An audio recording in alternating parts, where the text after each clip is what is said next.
Hello everyone, আসসালামু আলাইকুম। Welcome back to my channel. আশা করি যে যেখানে আছেন অনেক ভালো আছেন। আমরা আলহামদুলিল্লাহ অনেক ভালো আছি। তো প্রতিদিনের মতো নতুন আরেকটি ভিডিও শুরু করলাম। আশা করি সবার কাছে অনেক ভালো লাগবে। তো আমরা যারা গৃহিণীরা আছি, আসলে আমাদের ঘরের কাজও সামলাতে হয়, বাইরের কাজও সামলাতে হয়, আবার ছেলে মেয়ে বাচ্চাদেরকেও সময় দিতে হয়।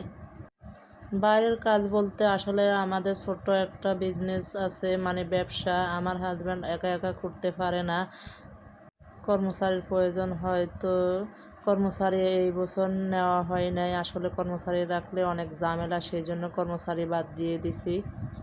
তো সেই জন্য এবারে রমজানে কিন্তু আমার উপরে বেশি চাপ পড়তেছে। আসলে ঘর সামলানো আবার দোকানের কাজ সামলানো, দুটোই আমার উপর খুবই চাপ পড়ে গেছে। তো কি আর করা, যেহেতু হাজব্যান্ড একা মানুষ, কি করব, তাকে একটু সময় দেওয়ার দরকার, যেহেতু একা একা পারে না।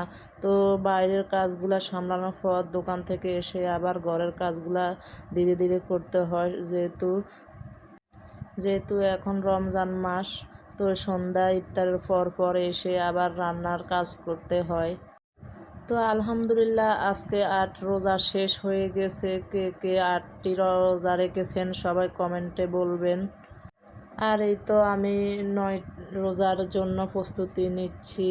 আজকে আমি মুরগির গোশত দিয়ে আলু দিয়ে রান্না করেছি। প্রথমে আমি মাংসটা বসিয়ে দিয়েছি, যেহেতু বাইরে থেকে ক্লান্ত হয়ে এসেছি সেজন্যে আর বেশি কিছু রান্না করলাম না। আজকে শুধু মুরগি দিয়ে আলু দিয়ে রান্না করলাম। আর এই তো এখানে আমার ভাত রান্না প্রায় শেষ। আসলে বাইরে থেকে এসে শরীরটা খুবই ক্লান্ত লাগে, রান্না করতে আর মনে চায় না।